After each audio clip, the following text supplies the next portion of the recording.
Always working hard, I just got it in my jeans. Think so much, I think my brain is burning calories. I'm mostly quiet, but I'm always wildin' when I drink. To you it's fantasies, but to me it's just last week. I don't never stress. Kopi. Kopi merupakan komoditi perdagangan yang dikenal beberapa abad lamanya. Biji kopi dapat diolah menjadi minuman yang lezat rasanya. Kegemaran minum kopi telah menjadi kegemaran yang mendunia, terutama di negara-negara penghasil kopi. Salah satunya ada di Indonesia loh. Dari 40 jenis varietas kopi yang ada di dunia, terdapat 2 jenis kopi utama yang paling banyak diperdagangkan, yaitu kopi Arabica dan kopi Robusta.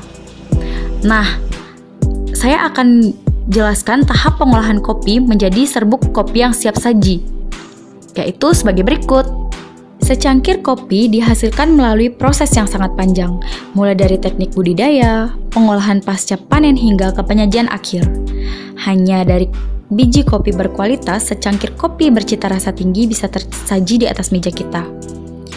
Buah kopi yang telah dipanen harus segera diolah untuk mencegah terjadinya reaksi kimia yang bisa menurunkan mutu kopi. Hasil panen disortasi dan dipilah berdasarkan kriteria tertentu. Secara umum, dikenal 2 cara mengolah buah kopi menjadi biji kopi, yakni proses basah dan proses kering. Selain itu, ada juga proses semi basah atau semi kering, yang merupakan modifikasi dari kedua proses tersebut. Setiap cara pengolahan mempunyai keunggulan dan kelemahan, baik ditinjau dari mutu biji yang dihasilkan maupun komponen biaya produksi.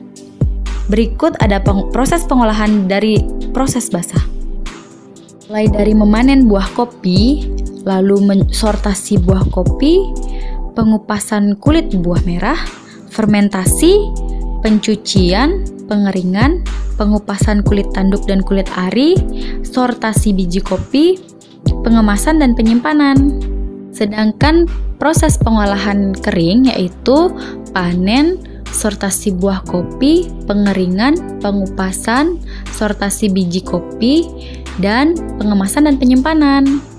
Proses kering lebih sering digunakan untuk mengolah biji Robusta, sedangkan proses basah lebih sering digunakan untuk mengolah biji kopi Arabica.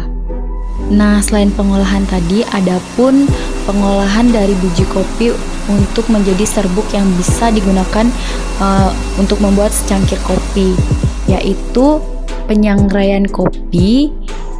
Setelah itu, setelah kopi disangrai, ada pun penyelipan biji-biji kopi yang telah disangrai. Setelah menjadi bubuk kopi, lalu diselip lagi untuk yang kedua kalinya. Ada 2 proses penyelipan agar bubuk kopi bisa digunakan dan dipasarkan. UD Sari Rahayu merupakan tempat pengolahan biji kopi menjadi serbuk kopi siap saji. UD Sari Rahayu merupakan satu-satunya tempat pengolahan dari buah kopi menjadi serbuk kopi yang ada di Banjar Dinas Tukajuo, Desa Selat, Kecamatan Sukesada, Kabupaten Buleleng. UD Sari Rahayu berdiri sekitar 8 tahun yang lalu, yang hanya memiliki 2 orang karyawan dengan tempat seadanya. UD Sari Rahayu memiliki 2 karyawan dalam ruang lingkup keluarga. UD Sari Rahayu tidak menambahkan karyawan karena menggunakan tempat seadanya dan penjualannya juga tidak meluas. Untuk pemasaran, UD Sari Rahayu hanya memasarkan melalui mulut ke mulut dan di warung-warung terdekat di desa-desa saja. Belum berani memasarkan di sosial media seperti Facebook, Instagram, dan lain-lain. Bahkan UD Sari Rahayu sendiri tidak memberi pelang nama atau spanduk tempat pengolahannya, yang menyebabkan tidak banyak orang tahu bahwa di Desa Selat mempunyai tempat pengolahan kopi. Nah, selain itu, ada pun kendala dalam memproduksi, yaitu pada saat menyah-nyah atau menyangrai kopi. Karena jika tidak pas prosesnya, maka biji kopi tersebut akan hangus.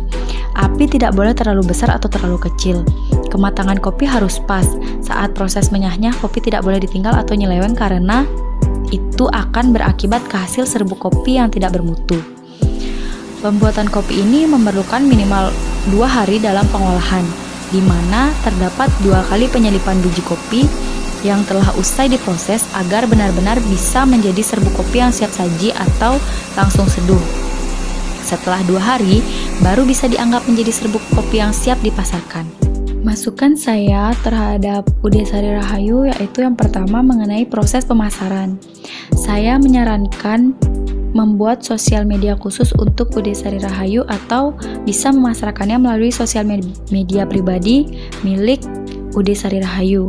Tetapi tanggapan owner mengatakan bahwa jika memasarkan lewat sosial media maka akan rugi dikarenakan pembeli yang dari luar desa yang hanya membeli 1 atau 2 kilo kopi saja. Dianggap rugi karena biaya ongkir yang cukup tinggi.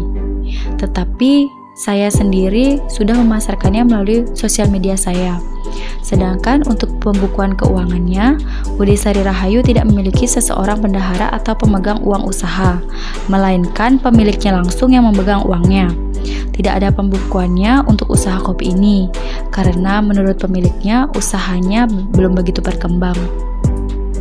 Tetapi saya menyarankan untuk pemilik UD Sari Rahayu membuat buku besar di mana mencatat proses pengolahan, pengeluaran dan masukan dari hasil menjual kopi tersebut.